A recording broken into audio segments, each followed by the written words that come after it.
Vamos iniciar aqui a gravação. Boa noite, todo mundo. Já vou colocar aqui a apresentação de uma maneira mais. A apresentação está aparecendo para vocês aí de uma maneira legível, de uma maneira tranquila.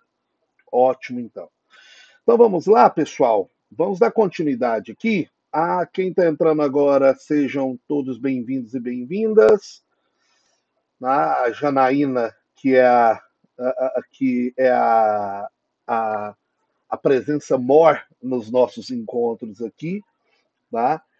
A gente está trabalhando o livro que eu passei para vocês, os dois trabalhos, uma articulação entre, tá, a Psicanálise e Revolução do Ian Parker e do Cuellar e o livro, né, sobre a questão da ideologia alemã em Marx, tá? Articular essas duas perspectivas para que a gente tenha o que a gente poderia chamar de um ganho clínico, né? De uma escuta que seja mais ligada ao sujeito que nós recebemos dentro da clínica, né? Na verdade, a gente está fazendo aqui uma proposta de formação, literalmente fazendo uma crítica a como a formação e a psicanálise na clínica, ela hegemonicamente, tenta se apartar dessas questões da realidade concreta. Isso aí é o que o Ian Parker chama de uma psicanálise alienada, né? Uma psicanálise que é reforço do status quo. Ela não critica o status quo, né? O Parker e o Cuellar deixam isso muito claro, né? Deixa eu só aqui aceitar um outro pessoal aqui.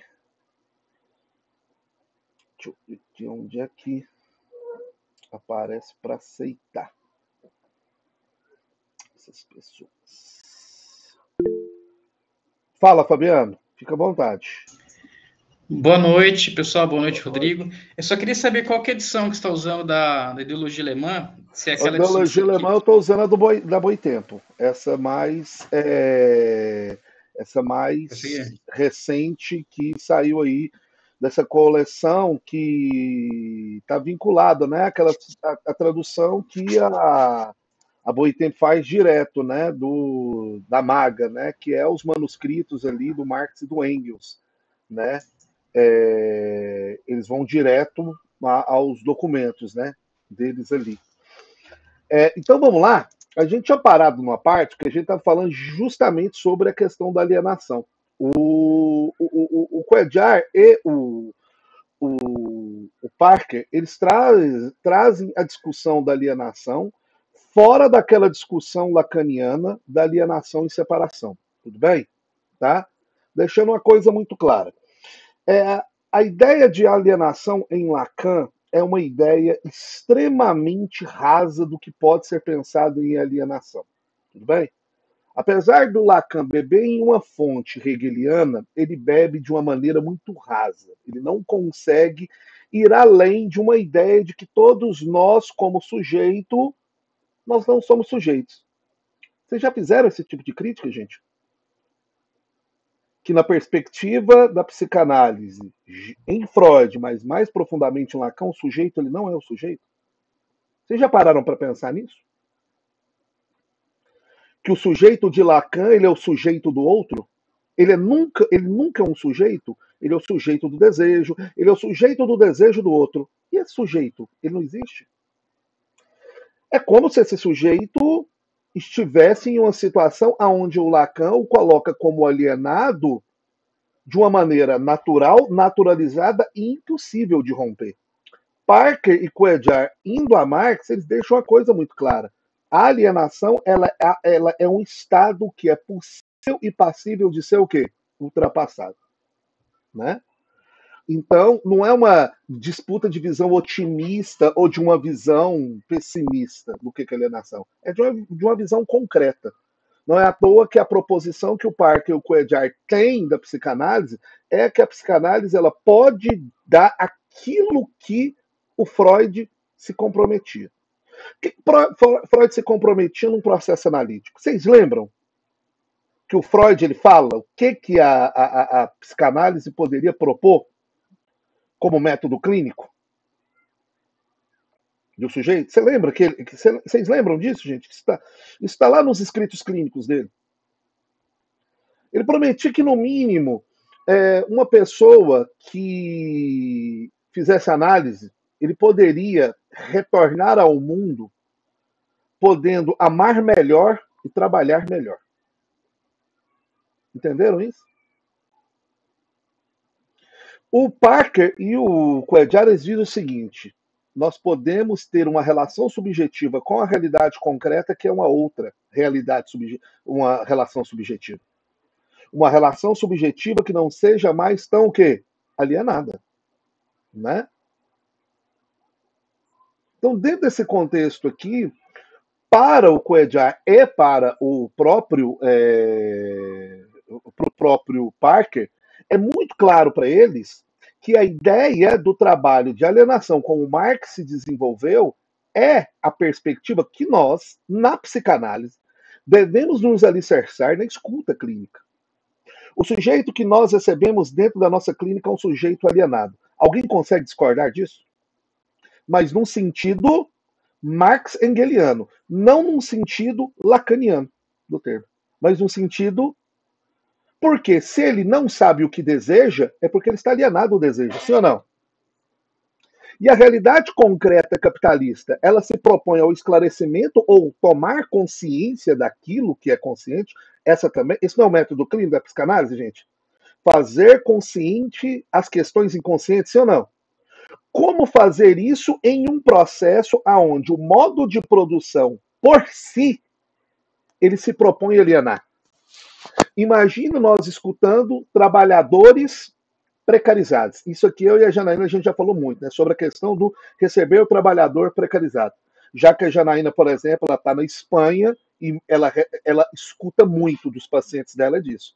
Que é o paciente que migrou e que está numa situação ali, que tem que trabalhar, tem que fazer a vida e etc. Nós estamos falando de uma precarização da vida. E a precarização da vida está dentro dos moldes como o Marx e o Engels nos ensinam na ideologia alemã. E na ideologia alemã, olha o que o Marx e o Engels eles estão falando. O homem foge do que tornaria humano porque não o reconhece no que faz, no que produz, no mundo que transforma. Para tratar-se de trabalho alienado. O trabalho alienado é algo que fica muito claro. Oi. O som tá abafado, Rodrigo. O som tá abafado? Isso. E agora? Melhorou? Acho que é o microfone. Não, melhorou não. Deve ser o seu microfone que deve estar. Tá perto, como é que é? Como que tá? Deixa eu ver aqui se eu consigo mudar.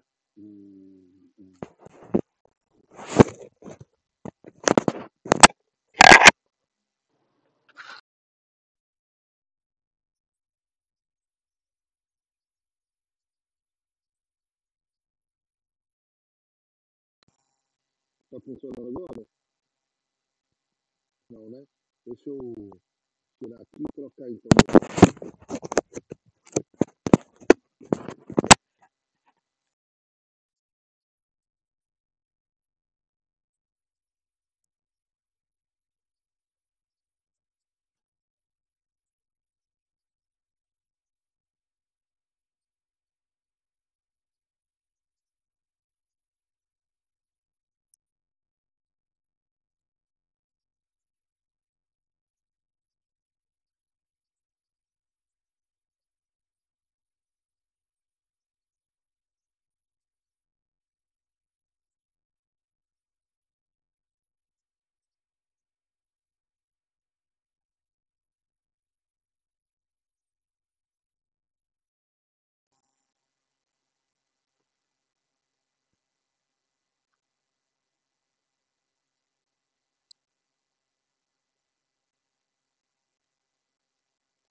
Agora.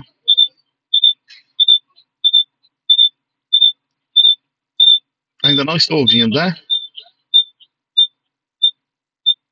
Agora tá bem. Agora tá claro. bem. Deixa eu só vou arrumar aqui agora para que vocês não ouçam esse barulhinho.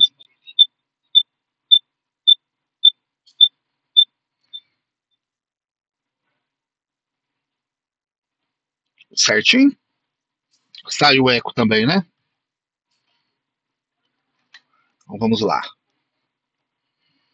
Continuemos aqui. Deixa eu voltar. Então vamos lá, gente. O que nós estamos falando? Existe até um conceito que abrange a ideia de alienação, que inclusive eu até prefiro, que eu acho que ele conversa muito melhor com a psicanálise, que é o conceito de reificação e coisificação no Lukács. Onde é que o Lukács ele vai além? Ele fala, o processo de alienação não é que nós estamos apartados do que a gente produz para o mundo. Muito pelo contrário, nós nos tornamos as mercadorias que nós fabricamos. Ele vai um além. Ele fala, o processo de alienação ele é tão brutal que o processo de alienação faz com que a gente se torne uma mercadoria. E isso já está no próprio Marx, quando eles falam, e eles usam uma questão que é matemática. Eles falam, a depreciação do mundo do homem, ela aumenta em razão direta a valorização do mundo das coisas. Como que nós podemos falar em desejo se há capitalismo, gente? Pense essa ideia.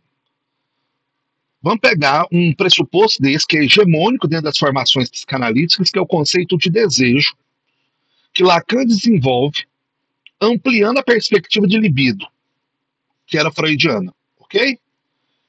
Ele vai ali ao Hegel, ele toma emprestado, porque essa ideia de desejo de Lacan, ela tem Hegel, tá, gente? E ele diz, né, que o desejo é o que nos move, né? É o que nos move. Mas ele fica nessa perspectiva metafísica. É como se nós fôssemos escravos desse desejo. Gente, mas esse desejo ele foi colonizado pelo próprio capital. Tanto que o Lacan ele entra tem um momento onde é que ele cria, né, aqueles grafos.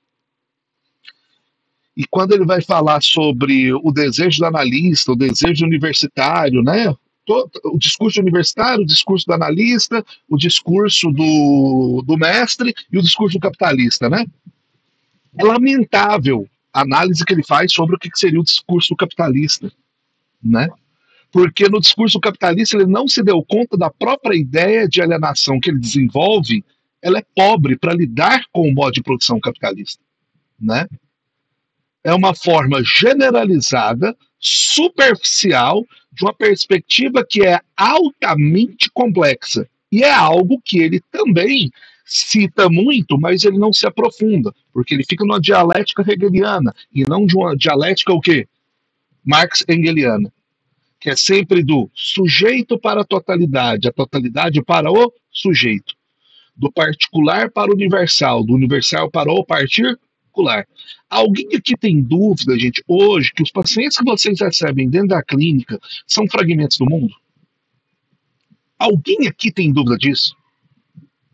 Que aquele que adentra a porta da clínica, ou no CAPS, ou seja lá como vocês estão atendendo, alguém aqui consegue negar que o que entra ali são fragmentos do mundo e como esse mundo particularmente afeta e causa sofrimento às pessoas?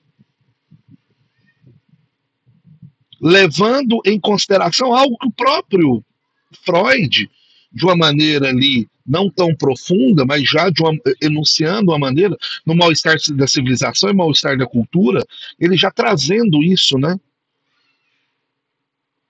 De que uma escuta analítica no Brasil deverá levar em consideração questões que são nossas. Alguém tem dúvida disso ainda? No processo analítico?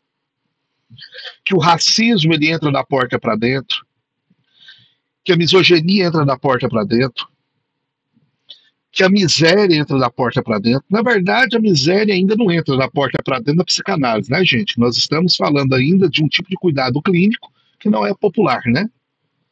há um monte de gente falando que deve ser democratizada e popular, mas ela se tornando popular é exceção. Todas as vezes que eu faço esse tipo de afirmação, alguém coloca: ah, mas já existem. Eu falo, é política pública? Tá no SUS? Você encontra no CAPS? Então não é, gente. Então não vamos fazer da exceção a regra. Pelo amor de Deus. A psicanálise ainda é uma ética e uma prática do cuidado da elite. Ok?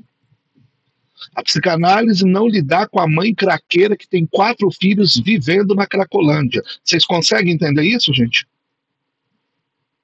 Psicanálise na praça não dá conta de chegar nesses lugares. Vocês conseguem entender isso, gente? A gente vê, né? O cara colocou uma cadeira de para, ele faz, ele escuta na praça. Tudo bem. O craqueiro da praça sentou? O craqueiro da praça está falando da sua toxicomania? A pessoa que foi abandonada pela família e foi viver na rua há uma década, ela está sentada ali falando desse sofrimento? Está entendendo aqui qual que é o viés que eu estou tentando trazer, que é de uma materialidade, de uma realidade concreta que entra na nossa clínica, ou precisaria estar entrando na nossa clínica? Entenderam aqui qual que é o viés? Então, você está colocando que a psicanálise ela acaba sendo ideológica, assim, isso não é eu que estou falando. Se você ler o livro completo do Parque e do Coelar, os dois estão falando isso, ok? Tá?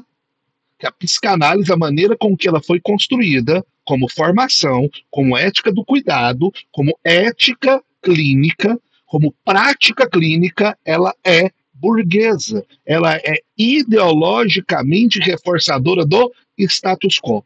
Tudo bem? Inclusive, a gente está trazendo até um dado que a gente já falou nos encontros anteriores, né, Janaí? Ele começa, né? A introdução ao primeiro capítulo, né? Falando assim, ó, olha, se a psicanálise não abraçar essa radicalidade, ela só é mais um mecanismo do sistema. Entenderam?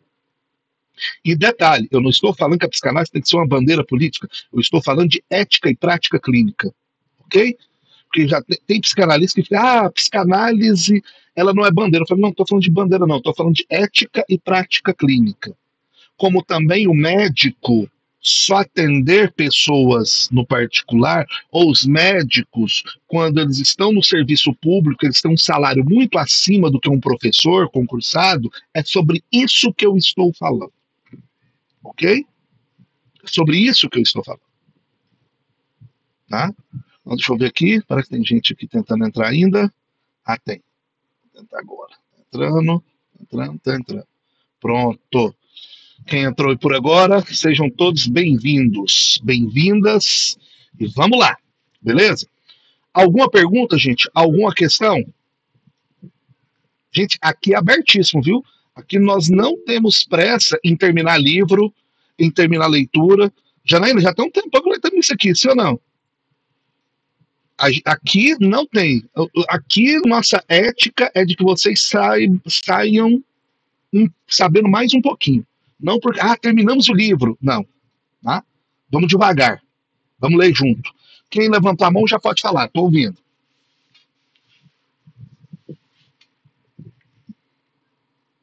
Aqui.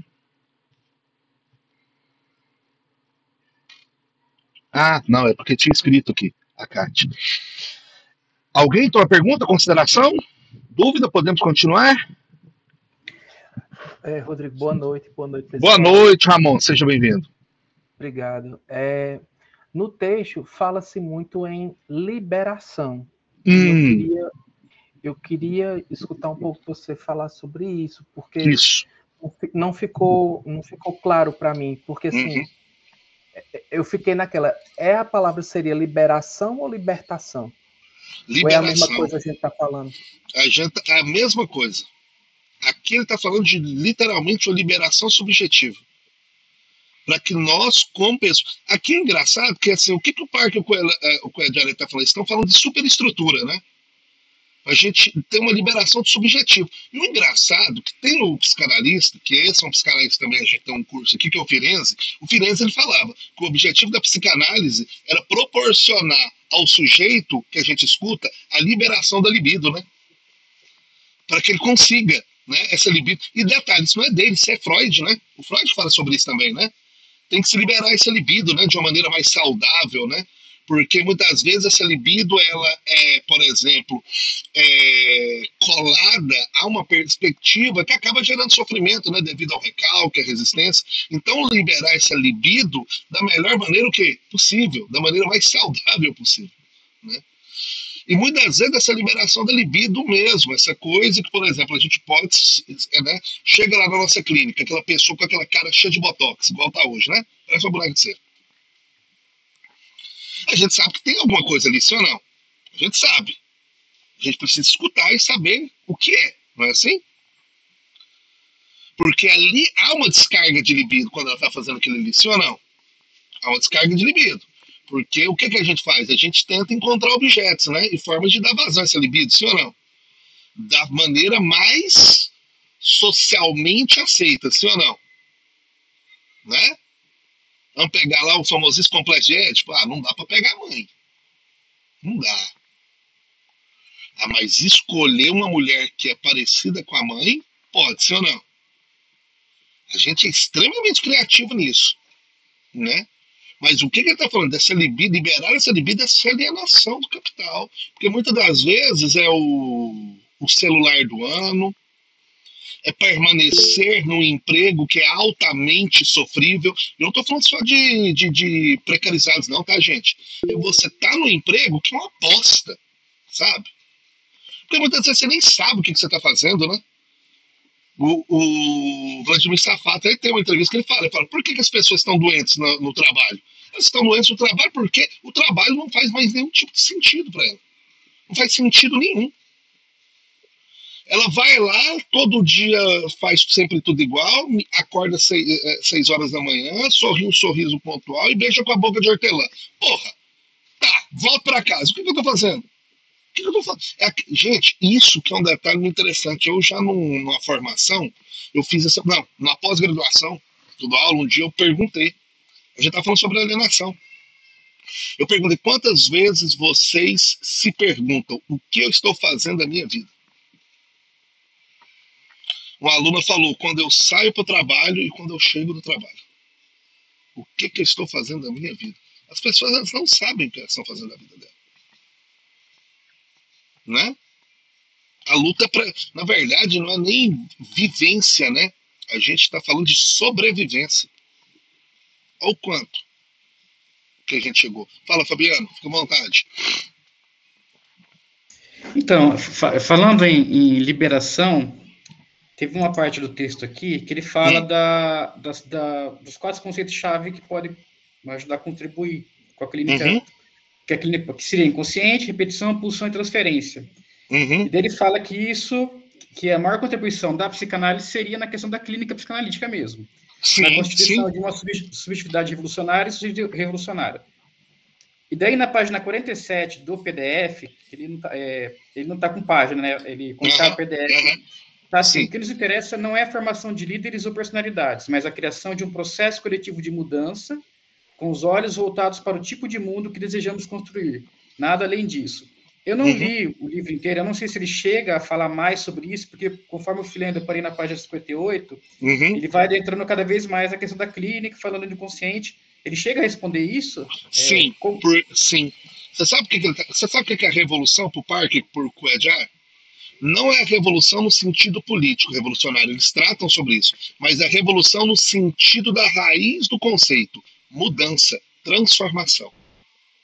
Então não é revolução socialista. Eles não estão falando de isso e essa que é a maravilha desse livro. É porque o livro é um manifesto, né? Assim, tipo, mas é um manifesto. É inspirador, né? Essa é um manifesto, e na verdade, porque eles são o Parker é de Manchester, né? E lá a psicologia, a psicanálise, elas estão juntas. É um manifesto por uma revolução na psicologia e na psicanálise. É um manifesto para isso. Me deixa isso muito claro. É um manifesto para a nossa prática. Porque, assim, né? A escola de Manchester é uma escola que vem dentro desse processo. Né? Um dos grandes nomes que a gente tem da escola de Manchester aqui no Brasil é o Christian Docker, tá, gente? A formação dele foi lá, tá? Então, assim, foi em Manchester. Então, assim, e é uma que faz o seguinte, não, gente, beleza, Freud e Lacan, top. Mas espera aí, a psicanálise não morreu. Cadê a gente pensando em psicanálise agora? Vocês vão ver que no livro eles estão fazendo essa provocação. Cadê os psicanalistas pensando a psicanálise agora? Para as questões de agora, né?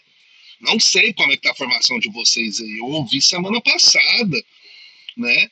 Uma aluna da transmissão falando, eu ouvi de um cara que tem um know-how da psicanálise dizendo, não, você pega o conceito aí do Lacan, você aplica, porque assim, não muda não. Hoje as pessoas sofrem dentro das 3 estruturas do Lacan. Eu falei, que porra é essa, gente?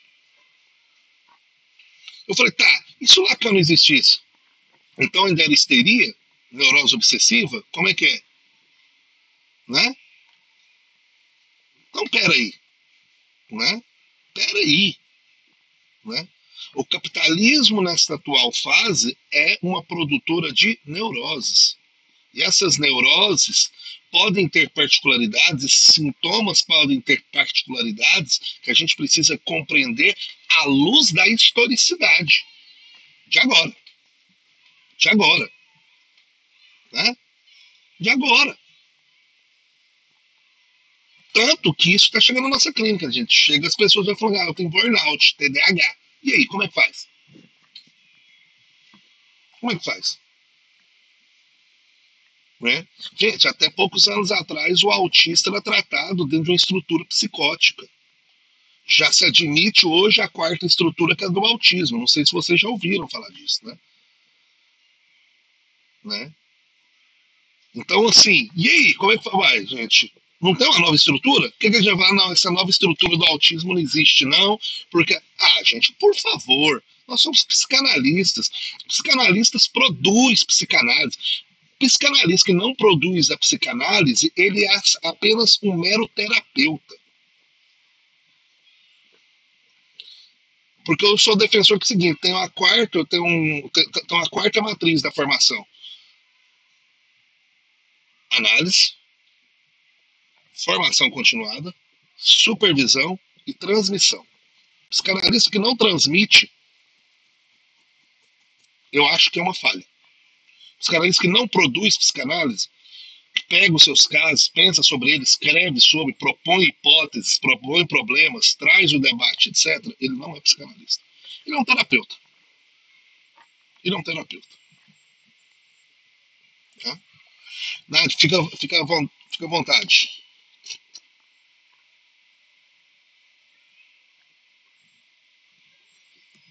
Sou eu? Sim. É Nayara. Daí. Fiquei aqui numa questão de identidade. Mas, enfim, de certa forma, o Fabiano já tocou no ponto, assim, que eu queria pensar também, porque eu senti um certo incômodo, assim. Estou chegando, tá?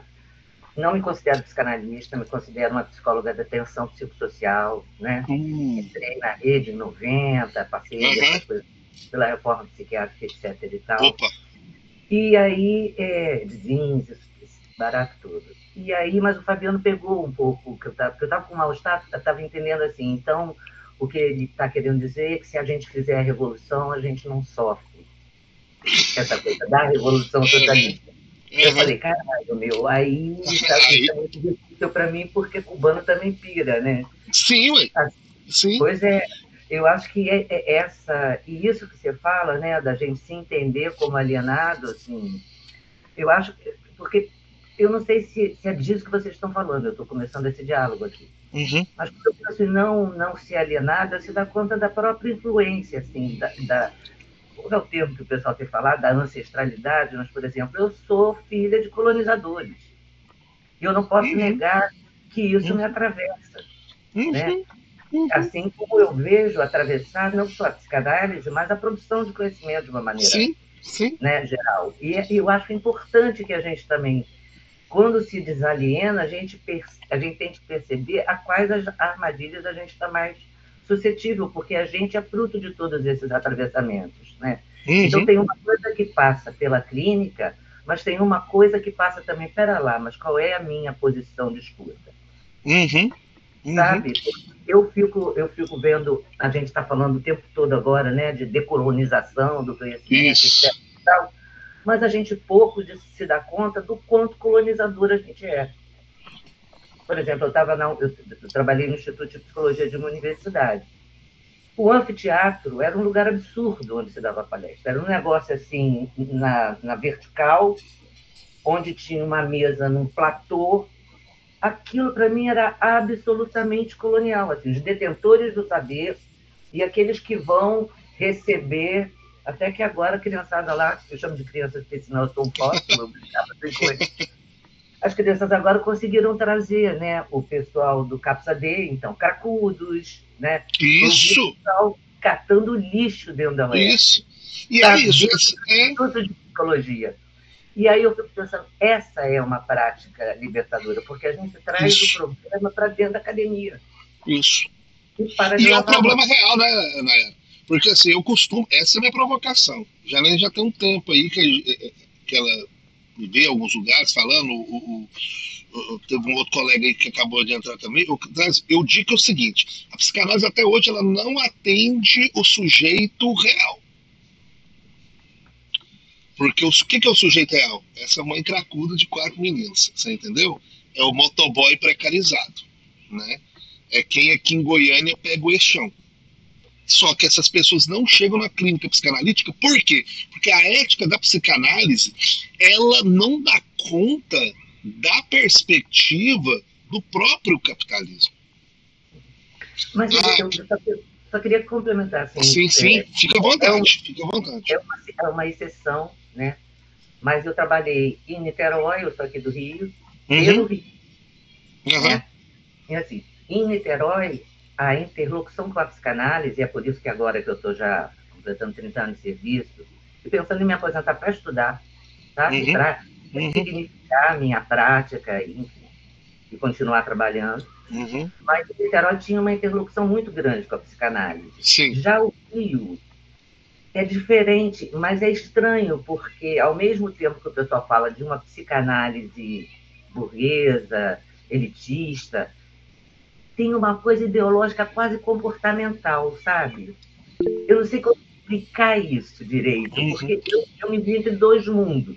Um era psicanálise demais, né? Demais.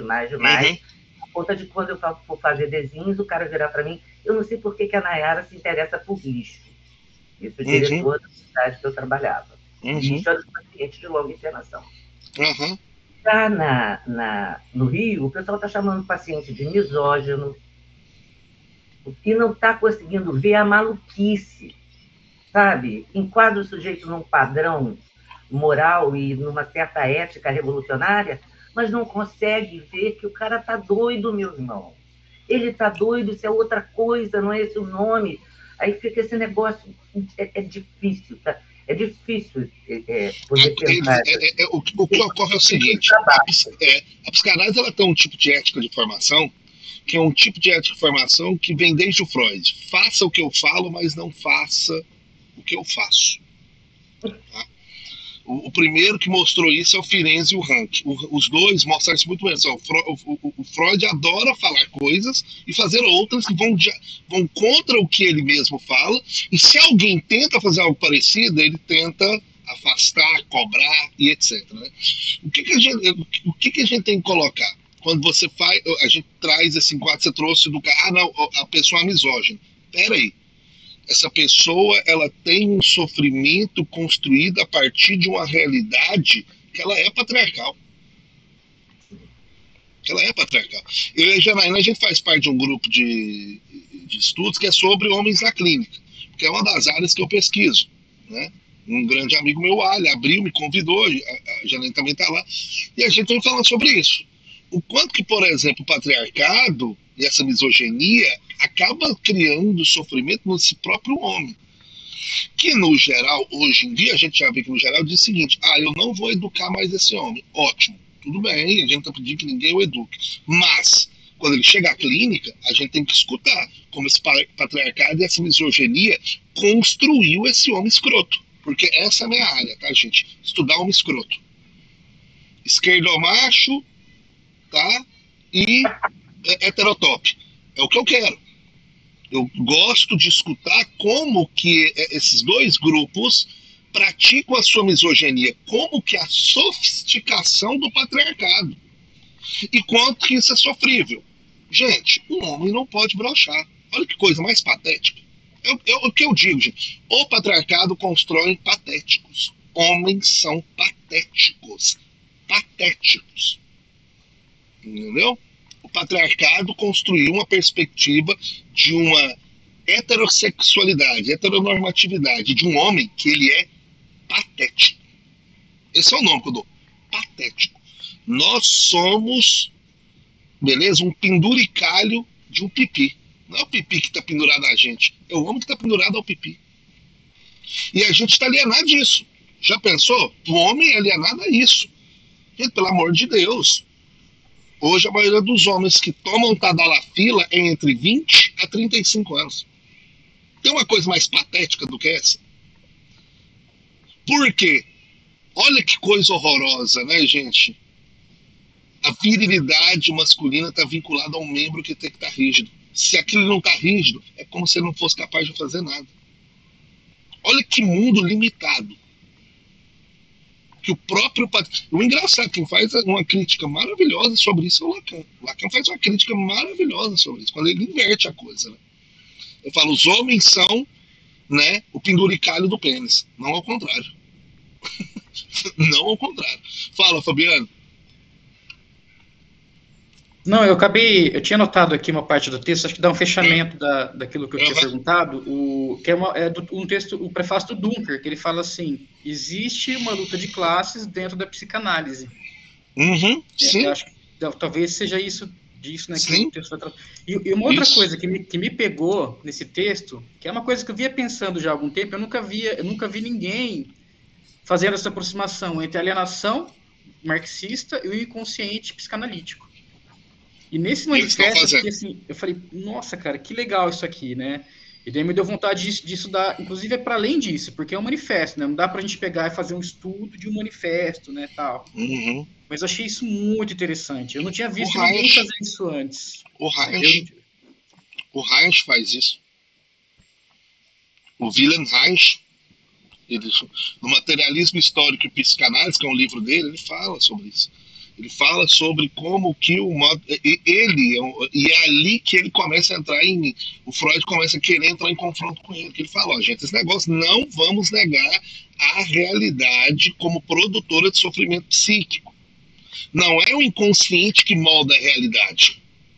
O inconsciente, ele está condicionado à realidade concreta. Ele está condicionado. E isso a gente tem comprovações materiais, gente. Vai lá no livrinho História da Depressão do Dunker. O Dunker traz dados. Ele falou, gente, antes da Revolução Industrial não se tinha a ideia da depressão. Surge, gente, entre aspas, uma nova doença, gente, psíquica. Uma nova doença mental. Uma nova doença. Agora a gente está na era do burnout, né, gente? A gente está na era do burnout. Para os jovens, TDAH, surgiu agora até o tal do TOD, transtorno opositor desafiador. Jovens que são desafiadores e opositores. É um absurdo isso. Gente, virou patologia. Nós estamos vivendo a era da patologia. Olha como é que a realidade concreta entra nas nossas clínicas. A gente patologiza tudo. Hoje, qualquer tipo de ação ou comportamento é patologizado. Por que é patologizado? Porque é construído uma indústria do remédio. Um remédio que pode curar essa patologia. E o que é curar essa patologia? Adaptar a uma realidade concreta estabelecida. E a psicanálise nega isso. A psicanálise nega isso. A gente não está aqui para adaptar ninguém. Foi até uma pergunta, né? A gente lá no dia do curso, a Ana Lúcia estava até lá, né? Eu cheguei num determinado momento que eu falei assim, olha, o arrombado, para de perguntar se as pessoas estão com terapia em dia. Porque o arrombado, ele pode estar fazendo terapia e estar muito bem nesse lugar de ser arrombado. Tá tudo bem para ele ser arrombado. O problema é que ele é vítima do seu arrombamento. Então para de achar que... tem uma coisa mais alienada do que isso, gente? Vou me relacionar com pessoas que estão com a terapia em dia. Por favor, gente. Por favor. É só vocês assistirem aquele seriado Billions, tá? Uma das personagens principais é uma psicóloga que atende dentro de uma empresa, né, que trabalha com ações. Ela é uma psicóloga, gente. Os caras sentam lá e falam sobre as suas questões e continuam exploradores de renda. Desgraçados, filhos da mãe, exploradores. A gente tem que parar de achar que quem está num processo terapêutico, seja ele qual for, essa pessoa vai ser melhor moralmente. Né? A gente procura, quem procura uma análise é quem está sofrendo. Essa pessoa sofre. Tanto que adolescente, quando ele chega para fazer análise, ele não chega porque ele quer. 99% das vezes. É porque a mãe e o pai eles estão gerando sofrimento para outros. Ele está sossegado. Ele está sossegado. O problema é para os outros. Né? Fala, Nayara, fica à vontade. Eu só fiquei me lembrando assim, disso, né? Que tem uma moda dessa coisa de desmedicalizar a vida. Uhum. Enquanto que a gente precisa despatologizar a vida, né? Exatamente. Porque a gente inventa esses diagnósticos. E você imagina, eu estava dentro de uma universidade vendo a meninada ser formada. E a própria meninada, assim, hoje eu ainda estava lendo um texto falando sobre isso, eles estão pedindo um nome para o sofrimento. Sim, sim. E esse nome que eles conseguem silencia o sujeito. Isso é de um fascismo. Isso. É extremamente fascista porque abole esse sujeito, né? E aí essa coisa legal que o cara falou lá, a gente não falar no conceito de indivíduo, mas usar o conceito de sujeito, pensando que a gente está sempre em relação, né? Que a gente está sempre na vida, se relacionando com o outro, com o processo de produção, com o trabalho, com a vida, enfim. Mas, assim, isso eu acho uma coisa gravíssima. E a gente continua falando em desmedicalizar. Mas se a gente não despatologizar, se a gente não ficar entendendo que sofrer pode ser, como é que eu vou dizer, pode ser necessário. Né? É o normal, é normal. Senão, a vida é conflito. Passa, né? Pois é. O engraçado é que tem 2, 3 pensadores que falam que a vida é conflito. Quem começou primeiro? Engels, Marx e Freud. Os 3 defendem esse ponto de vista. Os 3, gente. Os 3 defendem que a vida é conflito. Que a vida é conflito. Então, por isso que a gente não pode entrar nessa. Houve a revolução. Acabou-se tudo. Não, gente. Não. Não. Primeiro, porque o próprio Marx e Engels nem sabiam o que ia acontecer. Porque eles não viveram isso. Eles não falaram sobre o mundo pós. Ninguém conseguiu falar sobre o mundo pós. Né? Mas os dados que a gente tem até hoje é muito simples. Você quer despatologizar a vida? É como o Siddhartha Ribeiro fala. Bota o pessoal para trabalhar menos. Distribui a terra.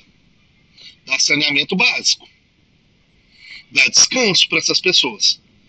Vai acabar com o sofrimento? É óbvio que não, porque a gente continua amando, por exemplo. É por isso que o Freud fala, e eu gosto muito disso, amar melhor e trabalhar melhor. Pode ser que você comece a ter uma relação com um trabalho desalienada, onde você está ali fazendo algo que te faça sentido, mas você vai continuar amando. E é algo que é da complexidade humana, porque patologizar simplifica as relações humanas, simplifica o sujeito. Dá um remédio, desligou o sofrimento. E não é assim. Tanto que quem eu recebo, que também é a área dos pacientes difíceis, é o que chega para mim. Isso é um negócio muito doido. Todos eles estão altamente medicalizados e o medicamento não dá conta. Não dá conta. Eles tomam remédios para dopar um cavalo e não resolve o problema deles.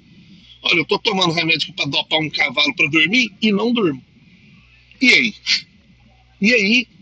É aí que é a grande descoberta do Freud. Há algo dentro de todos os nossos aparelhos biológicos que estão para além do biológico, que é o aparelho psíquico. Isso, e eu faço essa defesa, eu falo que a grande descoberta do Freud é do aparelho psíquico. Sabe? que está para além de aparelho digestivo, aparelho neurológico, aparelho respiratório, é um aparelho psíquico. E ele pode ser afetado pela nossa relação com a realidade concreta. E principalmente pelo processo de civilizatório e cultural, que é o processo de sociabilidade. Porque aquilo que eu quero, eu não posso. Olha que doideira. Aquilo que eu não quero, eu não posso. Muitas das vezes. Né? Então, assim, é igual o TOD. Ó. O TOD é negar a agressividade natural da adolescência. Isso é natural, gente. E é ótimo que está escrito do TOD. Começa com tal idade e termina. Engraçado, assim, o TOD funciona dentro do escopo da adolescência. Eu falo, nossa, que doido, hein? Então, quer dizer, quando ele fica adulto, quer dizer que o transtorno, nossa, diminui. Eu falei, não, você está brincando. Não, não pode ser. Né? Surgiu. Hoje tem gente que já toca remédio no moleque de 17 anos porque ele questionou o professor. Porque questionou o pai, a mãe. Pode ser que ele está questionando a igreja. As pessoas querem entender por que hoje a rebeldia foi colonizada pela direita. É óbvio. É óbvio. É a única forma que eles têm de dar vazão à rebeldia, que é normal desse processo. Não dá para dar vazão toda essa agressividade, né? A partir dessa perspectiva. Né? Então vamos lá. O sofrimento psíquico como reflexo da alienação. Pra gente encerrar, que hoje foi top pra caramba. A expansão de Parker. Ian Parker expande a compreensão de alienação. Ele pega o conceito de alienação de Marx e Engels e faz o quê? Expande. Para uma questão vinculada a esse manifesto e à questão da psicanálise. Segundo eles, para o sofrimento psíquico, segundo Parker, o que ele fala? O que os sintomas nos dizem sobre o tipo de sociedade doente que não só intensifica esses sintomas, como também, em alguns casos, o produz. Ele está fazendo essa pergunta. Eles fazem essa pergunta, peraí, esse mundo que a gente vive, ele não só piora os sintomas que a gente conhece, sim ou não? Ele é produtor de novos sintomas, sim ou não? Os jovens não dão conta de fixar atenção. Você tá brincando, é sério? Que o jovem não dá conta de fixar atenção? Me mostra alguma coisa. Me mostra o que nós estamos produzindo de tédio para os jovens. Não pode ter tédio, gente. Gente, pelo amor de Deus, eu dei aula em cursinho pré-vestibular, que não teve Enem, né? Eu vivi essa desgraça do ensino privado aqui de Goiânia, e aqui, porque aqui é produtor de gente para fazer medicina. Né? Que é uma grande fazenda, Goiânia. Essa desgraça, você tinha que ser o quê? Um ator, você tinha que... você tem que ser mais do que uma aula, você tem que entreter os alunos. Eu falei, mas peraí, é educação ou entretenimento? Né? Porque nós estamos nisso agora, né? Parece que tudo tem que ter um quê de entretenimento, né? A aula tem que ter um quê de entretenimento, o trabalho tem que ter um quê de entretenimento, que é o ensino, é os arrombados lá, é fazendo grupinho para ver quem vende mais do que o outro, né? Tudo tem que ter um quê de entretenimento. O cinema é só entretenimento? Tem alguma coisa que está mais chata no mundo contemporâneo do que cinema, gente? Não tem. Não tem. Tudo tem que ser entretenimento, blockbuster, tem que entreter, tem que chamar atenção, vídeos de 1 minuto no máximo, né? Como que esses jovens vão desenvolver uma atenção se nem o tédio é permitido a eles? De ficar um dia e falar assim, não tem nada para fazer, se vira. Se vira. Tem que estar produzindo alguma coisa para ele a cada segundo, porque senão ele não dá conta, não é possível, né? E etc. E aqui o inconsciente e a alienação capitalista, continua o Parker e o Coedjar, o inconsciente está ligado à forma muito peculiar de alienação que sofremos na modernidade capitalista. O inconsciente em si, ele é afetado pelo modo de produção estabelecido. Isso aqui é uma grande invenção, gente? Não. Quem já tinha falado isso? Já ali no final da sua vida? O Freud, sim ou não? Mal-estar da cultura, mal-estar da civilização, de uma maneira problemática, de uma maneira pessimista e quase, né, um Thomas Hobbes da vida, né? De que, né, não tem jeito, o homem é mau mesmo, e bababá, né? Mas ele já está trazendo isso, sim ou não? Nesse contexto aqui, o que o Parker Kuejak está falando? Não podemos deixar escapar que é do indivíduo ao social. E eu vou além, do social ao indivíduo. Esta relação, ela é dialética. A gente pode dizer que ela é dialética e ela também é o quê? Dialógica. Porque a gente também está falando de dialogar, né? Então é aquela a velha ideia da tese, antitese, e disso a gente tem o quê? A síntese. O sofrimento psíquico é isso, é a síntese de uma relação dialética, de um sujeito altamente alienado com a realidade concreta dentro de um modo de produção que tem como objetivo ideológico aprofundá-lo ainda mais nesse processo alienatório. Por quê? Porque ele precisa desse sujeito em duas instâncias. Ele precisa desse sujeito para trabalhar, sem questionar, e ele precisa desse sujeito para consumir, sem questionar. Sim ou não? Gente, a própria ideia da terapia virou modinha. Procure pessoas com terapia em dia. Tem alguma coisa mais propagandeadora que isso? Do autocuidado. Né? Do autocuidado. Né? Mas que autocuidado é esse? É só você ver as pessoas que vão para a internet e falam, meus ritos de autocuidado. São ritos de autocuidado para manutenção de uma imagem que seja o quê? Aceitável, vendável e etc. Né? Imagina uma pessoa que trabalha 12 horas por dia, uma pessoa que trabalha de 8 a 10 horas e ainda tem que levar 2 horas para sair de casa para o emprego e 2 horas de voltar para o emprego, para o trabalho. Que hora que ela vai ter para ter o seu ritual de autocuidado? Não é assim? E dentro desse contexto aqui, literalmente o que o Parker Kuejak está trazendo é isso. O sofrimento individual não é meramente um problema social, que é o que é imposto a todo momento ao sujeito. Sim ou não? Você é pobre, porque você trabalhou pouco. Você é isso, culpa sua. Você não chegou você não conseguiu atingir esse objetivo. O problema é o quê? Esse problema é seu. A gente está aí, gente, cheio de novos sacerdotes. Esses novos sacerdotes não precisam estar mais dentro da igreja. São os sacerdotes, os novos sacerdotes do capitalismo. A gente chama eles de coaching. A gente chama eles de mentoria. A gente dá um monte de nomes para eles. Que literalmente eles colocam a culpa na pessoa, mas não do sistema. E aí que o Parker Kuejak fala, gente, a culpa não é do sujeito. O sujeito está culpado porque é um sistema que produz o quê?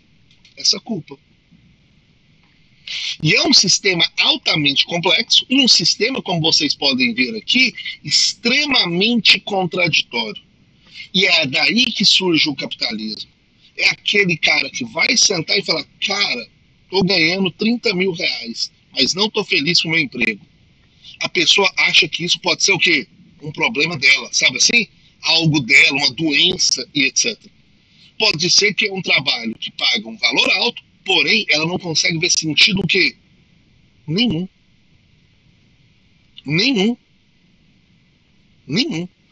Nesse contexto aqui, transferência e dominação. A dominação capitalista, ao moldar as relações de poder, impulsiona repetições inconscientes que se manifestam como transferência na clínica psicanalítica. Então, quando nós ouvimos dentro da clínica aquilo que o sistema produz, eles estão reproduzindo com a gente. Vou dar um exemplo.